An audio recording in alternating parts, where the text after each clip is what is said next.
Assalamualaikum warahmatullahi wabarakatuh. Selamat pagi untuk sahabat dan teman-teman semuanya. Pagi hari ini hari Sabtu tanggal 18 Juni 2022. Gak terasa ya udah masuk akhir pekan lagi nih. Dan pagi hari ini saya berada di suatu tempat yang mungkin belum banyak orang tahu juga ya. Nah, pagi ini saya mau mencoba. Nah, ini nih, Simungil, yaitu Jogja Heritage Track. Nah, ini armada yang disediakan oleh Pemprov DIY ya sepertinya ya, untuk keliling kota Jogja secara gratis. Tapi ini masih uji coba ini. Ini 2 unit terlihat dari karoseri New Armada, dan ini saya berada di Jogja Tourism Training yang terletak di daerah Kabupaten Sleman.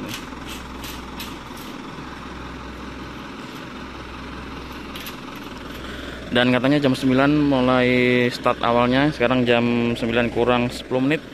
Kita tunggu saja ya teman-teman ya. Nanti kita akan cicipi atau kita akan coba keliling naik bis Simungil 2 ini keliling kota Yogyakarta.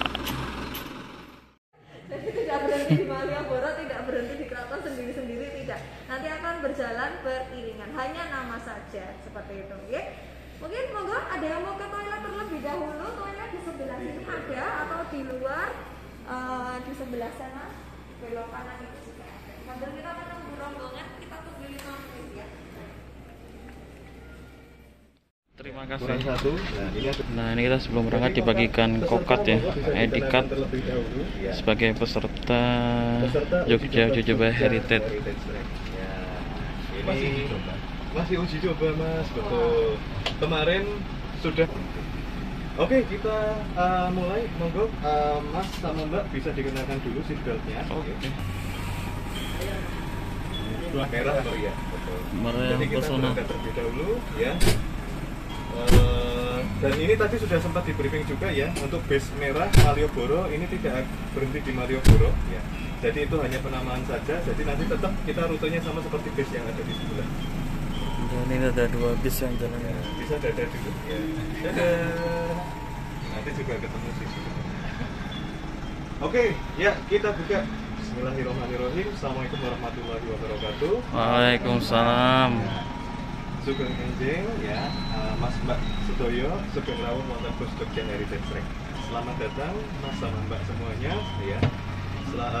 Selamat siang, mohon maaf, selamat pagi ya Mas Mbak semuanya ya. Selamat datang di Bus Jogja Heritage Track. Perkenalkan, nama saya Pramudito ya, bisa dipanggil Mas Pram ya, atau Mas Dito. Yang penting jangan dipanggil Mbak karena ada akar giginya di sini. Ya. Cukup dipanggil Mas saja ya.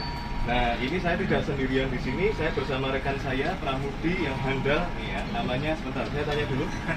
Namanya Minya 2 loh. Karena ada alat pijatnya di sini. Wah. Pijat sendiri tadi. Ada 2. Ini kapasitasnya ada Langsung 8 didampingi orang oleh ya. rekan Pramudi saya, Pak. Nah, oke, teman-teman, untuk Bus Jogja Heritage Track ya, kita singkat JHT saja ya. Tapi bukan sehat ya, atau jaminan hari tua. Jadi Bus Jogja Heritage Track ini ya, sekalipun konsepnya adalah konsep wisata, tetapi Bundo Kebudayaan Daerah Istimewa Yogyakarta ya, di bawah naungan UPT BPKSF ya, Balai Pengelolaan Kawasan Sumbu Filosofi. Ya, ada yang tahu kantornya di mana? Dinas Kebudayaan Provinsi. Kebudayaan Provinsi itu kantornya ada di Gor Amuro, sebelah baratnya. Yang kuliah di Wade pasti tahu tadi ya. Sampingnya itu adalah Dinas Kebudayaan Provinsi Daerah Istimewa Jogja. Dan kemudian untuk Jogja Heritage Track ini ya, kami memiliki misi di sini. Mas Mbak, misi kami adalah untuk mensosialisasikan mengenai kawasan Sumbu Filosofi. Nah, jadi kawasan Sumbu Filosofi itu mulai dari mana ya? Mulai dari Tugu, Keraton hingga Panggunggan. Itu adalah kawasan ya, cosmological axis atau yang kita sebut sebagai kawasan Sumbu Filosofi.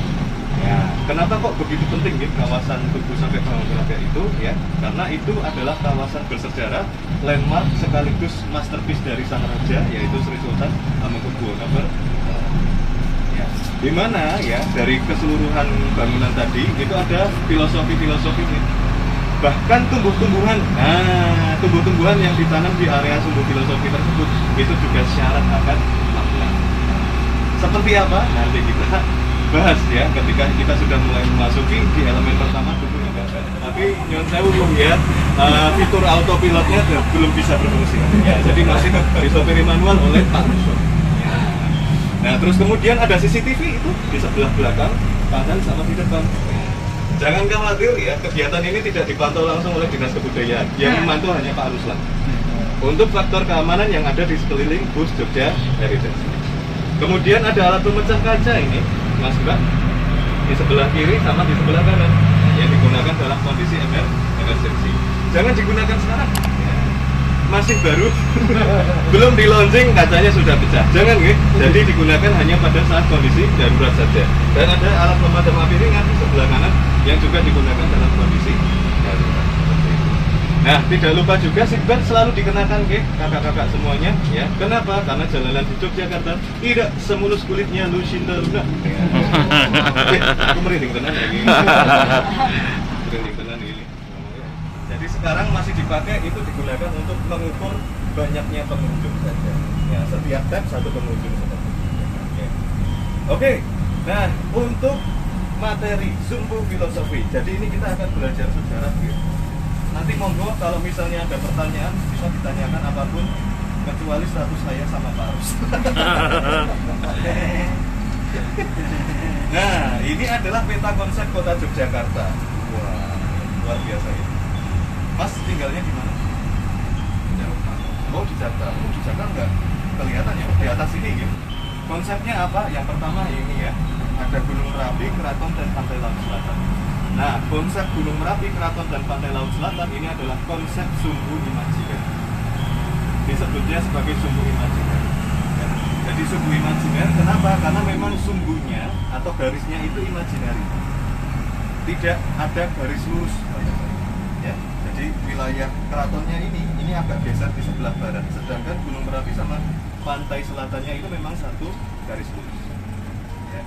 Nah, terus kemudian ya sumbu imajiner ini ya, kemudian turun ke bawah. Nah, ini ada Tugu, Keraton, dan Panggung Kerapiak. Nah, ini adalah konsep yang kedua yang dibangun oleh Sri Sultan Hamengkubuwono pertama. Di mana konsep ini ya, ini sudah ada sumbu atau garis lurusnya. Yang dimana garis lurusnya itu menghubungkan antara Tugu hingga area Panggung Kerapiak. Jadi memang ada garis lurusnya ini kakak-kakak. Ya. Nah, konsep ini tadi, nah ini yang disebut sebagai cosmological axis atau sumbu filosofi. Kakak-kakak mesti pernah penasaran nggak sih kenapa kok Tugu itu di tengah jalan? Kenapa nggak di pinggir saja? Padahal kendaraan bermotor sudah banyak. Kenapa tidak dipindah? Nah, itu pasti ada alasannya. Alasannya apa? Alasannya adalah filosofinya tadi, yaitu sangkan paraning. Sangkan. Ya, sangkan itu adalah awal mula kehidupan manusia. Ceritanya itu nanti mulai dari sini, dari Panggung Kerapiak ke utara. Nah, ini nanti menceritakan tentang awal mula kehidupan manusia. Paraning dumadi, ya, paraning dumadi itu kemana manusia akan kembali. Jadi nanti untuk paraning dumadi mulainya dari sini ke selatan. Jadi arah jalannya itu berbalikan dengan semua pusatnya ada di Keraton Jogja. Nah, kalau kata dumadi sendiri, dumadi itu adalah terjadi. Tapi dalam konsep ini dumadi itu adalah kehidupan. Jadi sangkan paraning dumadi itu menceritakan tentang awal mula kehidupan manusia dan kemana manusia akan kembali. Kehidupan itu kembali akan. Nah, ini adalah konsep perjalanan yang ada di sini dari Tugu hingga Panggung Kerapiak. Nah, ini sekarang kita akan melihat elemen pertama itu sudah ada, mungkin kelihatan di depan. Itu ada Tugu Pal Putih atau Tugu Yogyakarta. Nah, ini kakak-kakak Jakarta ini yang pasti akan kembali ke kota. Entah itu nanti punya saudara, istri, suami, ya, atau mungkin ada pekerjaan, urusan pekerjaan yang mengharuskan menetap di sini. Entah, tapi mesti akan kembali ke kota. Nah, itu yang dilakukan istri saya, foto di depan Tugu dan menyesal sampai sekarang. Karena menikah dengan saya. Nah, ini Tugu Yogyakarta atau kita sebutnya Tugu Pal Putih ya. Jadi bentuk pertamanya ya itu ada di sebelah sana, di sebelah timur. Namanya Tugu Golonggiling. Nanti kita lihat. Nah, jadi Tugu Pal Putih ini merupakan landmarknya kota Yogyakarta ya, sekaligus ya poin pertama untuk mempelajari konsep paraning dumadi atau perjalanan spiritualnya Manu. Ya. Jadi tugu ini teman-teman, ini adalah arah pandangnya sang raja ketika sang raja itu bermeditasi atau sinemoka. Jadi raja itu kan sering ya sinemoka atau bermeditasi. Bermeditasinya di mana? Di bangsal pagelaran keraton. Jadi area paling depan keraton itu ada namanya bangsal Manguntur Tangkil. Nah, beliau bermeditasi menghadapnya ke utara, melihat Tugu Jogja. Kenapa begitu pentingnya ya Tugu Yogyakarta dan menjadi arah pandang meditasi sang raja? Karena Tugu Yogyakarta ini, nah ini dia Tugu Yogyakarta yang baru, yang lama, yang bentuk pertama ada di sebelah. Tapi itu hanya miniaturnya, gitu. Dulu bentuknya lebih tinggi lagi. Ini hanya miniaturnya. Ya, jadi Tugu Golonggiling yang pertama itu adalah tugu yang dibangun pada masa pemerintahan Sri Sultan Hamengkubuwono pertama. Wah, jadi sudah sangat kuat. Hanya saja kenapa kok bentuknya baru? Karena terjadi gempa bumi di Yogyakarta pada tahun 1867, tepatnya tanggal 10 Juni. Ada yang sudah lahir? 1867 belum ya? Ya, kalau sudah ada yang lahir jadi fosil ya sekarang. Oke, nah itu terjadi gempa bumi dan kemudian meruntuhkan Tugu Yogyakarta tadi menjadi sepertiga bagian. Jadi yang asli itu adalah bagian dasarnya atau fondasinya yang sampai sekarang masih ada. Nah, terus kemudian kok bentuknya berbeda ya? Yang semua Golonggiling terus kemudian berubah menjadi tugu baru. Nah, itu karena arsiteknya itu berasal dari Belanda, namanya Van Brussel. Van Brussel. Jadi arsiteknya dari Belanda. Nah, terus kemudian mengubah konsep itu tadi, yang semula Golonggiling berubah menjadi prisma segitiga.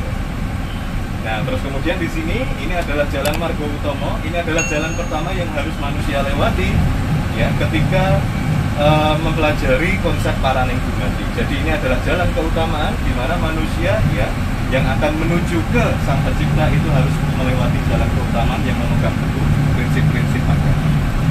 Nah, di sini pada masa kolonialisme Belanda ini adalah bangunan cagar budaya bangunan perekonomian, pusat perekonomian sama seperti Malioboro. Jadi tadi ada kedaulatan rakyat itu adalah sentrum mobil ya, dulu adalah showroom mobil. Dan kemudian di sini dulu juga ada hotel pertama yang dibangun di kota Yogyakarta. Hotel pertama di Jogja mana ya ini? Oh ini. Ini adalah Hotel Tugu namanya. Jadi dinamakan berdasarkan dari nama jalan ini dulu, ya. Dulu namanya ini adalah Tugu Weh jalannya. Ya. Dan itu adalah hotel yang dibangun pada tahun 1890. Stasiun yang ada di sini yaitu Stasiun Tugu yang dibangun tahun 1887. Jadi karena ada pembangunan stasiun tersebut ya, itu ada dampak positif dan negatifnya juga. Ya, dampak negatifnya yang pertama dia memotong jalan. Jadi dulu Jalan Margo Utomo sama Malioboro itu jadi satu, jalan sumbu filosofis. Nah, dipotong oleh adanya rel kereta api Stasiun Tugu. Terus kemudian sisi positifnya adalah kota Yogyakarta menjadi semakin ramai, banyak para wisatawan, noni-noni dan menir Belanda yang kemudian berwisata ke sini. Karena pada awal abad 20 itu berbarengan dengan selesai pemugarannya Candi Borobudur. Ya, sudah ada yang ke Candi Borobudur? Sudah. Dengar-dengar sampai atas 750. Ya, mumpung belum. Oke, nah ini namanya lucu ya. Ini ada kretek yang di bagian atas ini. Namanya kretek kewek. Jadi jalan kereta itu tadi namanya kretek. Kewek. Kewek itu berasal dari bahasa Belanda. Kerweh. Jadi jalan gereja. Jadi dulu ini adalah jalan yang menghubungkan ya antara kawasan Malioboro dengan kawasan kota baru. Karena di sana ada gereja Santo Antonius Kota. Dan ini ada rumah. Ini bukan rumah tapi ya, ini adalah gardu listrik. Namanya Babon Anim. Jadi Babon itu artinya induk. Anim itu adalah singkatan dari perusahaan listrik pada masa itu. Ya, singkatan dari Algemeen Nederland Indisch Elektrisch Maatschappij, perusahaan umum kelistrikan negara India. Jadi dulu Yogyakarta ya sebelum abad 20 itu belum menggunakan listrik, masih menggunakan minyak. Ya, jadi kebayang dong kalau habis tidur wajahnya jadi hitam semua. Kena angus, ya kan. Tapi semenjak ada listrik masuk, ya itu pada awal abad 20, wah kawasan di sini, Mbak, ini menjadi kawasan yang ramai. Termasuk dengan adanya Jalan Malioboro yang semenjak dulu memang sudah menjadi urat nadi perekonomian kota Jogja. Nggak percaya, ini dulunya salon BPD ini. Namanya adalah Salon Coiffeur. Jadi salonnya para noni-noni Belanda dengan gaya potongan itu gaya roll-roll gitu, kayak zaman dahulu. Terus kemudian ini nanti ada Chemis Dragis. Ini dulunya adalah apotek Juliana namanya. Ada Chemis Dragis. Kemudian ada Jogja Library Center. Ini dulunya adalah tempat atau pabrik percetakan. Dulu sering mencetak kartu pos. Terus pada masa penjajahan Jepang digunakan sebagai kantor siaran radio. Apalagi ya, ini banyak sekali nih bangunan-bangunan cagar budaya. Dinas Pariwisata Provinsi ya. Tapi ini bangunan baru ya. Yang bangunan lama sebelahnya ini Kakak. Namanya gedung DPRD. Ini dulunya Loji Mataram ya. Jadi loji itu adalah tempat tinggal. Ya, dari bahasa Belanda lodge. Ya. Terus kemudian karena lidah Jawa susah mengucapkan lodge, maka dirubah loji. Ini dulunya adalah tempat perkumpulan teosofi. Tempat perkumpulan. Nah ini apotek Kimia Farma, ini juga bangunan cagar budaya. Ini dulunya juga apotek, tapi nama apoteknya Apotek Rankam. Apotek Rankam. Loh, kok di Malioboro ada banyak apotek ya? Ada 2 apotek ya. Kenapa? Karena dulunya ini Mall Malioboro. Ini juga mengagetkan mungkin. Dulunya ini adalah klinik paru-paru ini. Oh. Ya, jadi baru dibangunkan tahun 93. Sudah lahir? 93. Jadi ini adalah klinik paru-paru, klinik Samalo. Ya. Jadi dulu kenapa kok ada klinik paru-paru besar di sini? Karena dulunya ya itu terjadi wabah TBC. Ya. Wabah TBC yang dibawa dari warga. Nah, ini kalau ada ya, ini kawasan Malioboro. Nah, kata Malioboro sendiri sebenarnya banyak versi ya, tetapi dari Dinas Kebudayaan itu ada 2 yang paling valid. Yang pertama berasal dari kata Maliabara. Maliabara itu adalah untayan bunga. Jadi jalan ini dulunya adalah jalan yang dipenuhi untayan bunga. Kenapa? Karena ini adalah jalan yang sang raja menyambut tamu-tamu kerajaan. Mulai dari Margoutomo hingga Malioboro. Kemudian kata Malioboro sendiri kalau dari versi sumbu filosofi itu mengatakan Malioboro berasal dari 2 kata, wali umboro, wali yang mengembara. Jadi wali itu mengacu pada manusia yang hidup sekarang yang sedang mengembara di kehidupannya. Jadi di sini ya ini adalah wali, ya, wali yang menyebarkan kebaikan kepada seluruh alam semesta. Nah, tetapi dalam hidup itu ada 3 cobaan terberat, terutama untuk pria. Apa saja itu? Harta, tahta, Wanita. Itu disebutkan dalam Al-Quran ya. Surat Al-Imran ayat 14. Saya suruh baca tapi saya nggak bisa ya. Jadi itu disebutkan ya itu tadi cobaan terberat adalah harta, tahta, dan lawan jenis sebenarnya. Nah, simbolisme tahta itu ada di mana? Simbolisme tahta itu ada di gedung Kepatihan. Harta sama wanita itu simbolismenya di pasar Bering. Nah, terus ini tadi ada kampung pecinannya kota Yogyakarta, namanya Kampung Ketandan. Ya, Ketandan berasal dari kata tondo, karena memang itu adalah tempat tinggal abdi dalam tondo yang tugasnya memberikan cap atau menarii pajak. Yang kebanyakan pada masa itu adalah warga etnis Tionghoa. Menarii pajaknya di mana? Di sini, di pasar berikutnya. Jadi warga-warga yang berjualan ini akan ditariki pajak. Ya, ini sudah tidak ada ya. Padahal dulu saya sering langganan sate kere. Sate kere. Itu enak banget di situ. Sekarang pindah jalan Kodean. Dia mikir jauh banget ya. Waduh. Ini kawasan loji ya atau pemukiman Belanda. Ini ada gereja GPIB. Ya.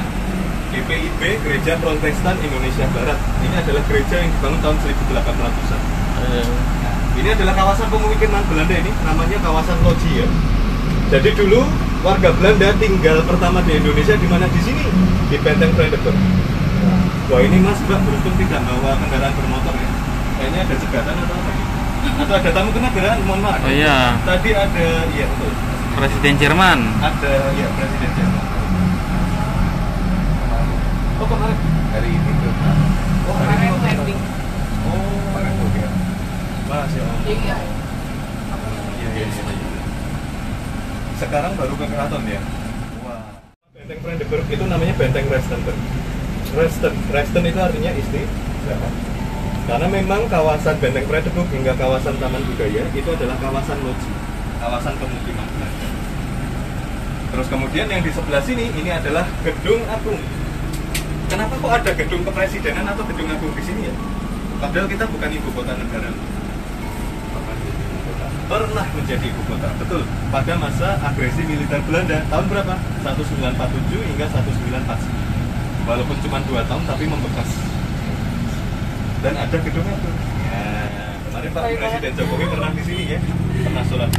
Dan ini ya berdasarkan dari catatan sejarah juga, salah satu presiden kita pernah dilahirkan di sini. Presiden kita yang kelima. Ada yang tahu? Bu Megawati. Betul, Ibu Megawati. Lahir di sini pada tahun 1940 di Gedung Agung. Nah, ini sekarang kita melewati Jalan Pangurahan dan menuju ke arah Keraton Yogyakarta. Nah, ini juga bangunan Belanda. Ini kantor pos, dulunya juga pos Telegraph and Telepon Kantor. Ini kantor asuransi. Nah, ini adalah kantor pengadilan dulu. Dan ini adalah lapas penjaranya warga Belanda itu. Di sini. Sebelahnya SD Pangluri Luhur ya. Ini baru kalau SD Pangluri Luhur. Nah, ini memasuki kawasan Keraton Yogyakarta. Ini sebelum bertanya saya jawab dulu ya. Kenapa kok tanahnya berpasir? Pasir. Jadi memang alun-alun utara maupun selatan itu adalah konsepnya ya. Konsepnya memang tanah berpasir semenjak. Ya. Jadi alun-alun utara ini adalah simbolisme dari alam barzah. Oleh karena itu tanahnya dibuat tanah berpasir. Nah, ini pasir. Salah satunya di Pantai Gua Cemara yang merupakan Sultan Ground. Kemudian pasirnya dipindah dikasih nama. Oke, kita memasuki Museum Negeri Sono Budoyo. Ini kita berhenti sebentar ya. Ini checkpoint kita yang pertama. Nanti kita akan berhenti dan berfoto-foto bersama. Oke, kita masuk. Enggak, kita di sini saja. Karena waktunya hanya 90 menit ya. Oke, nah sebelum kita turun jangan lupa seatbeltnya bisa dicopot terlebih dahulu agar tidak terjerat dengan genangan kolam. Setelah kita muter-muter tadi dari start awal, ini kita istirahat dulu di Museum Sono Budoyo yang letaknya di utara, alun-alun utara. Ini ada 2 bis ya teman-teman ya. Ini dari karoseri New Armada dan mesinnya kalau nggak salah Isuzu ya. Ini kita dikasih sesi foto-foto ini. Nah sini juga ada konten kreator lainnya nih.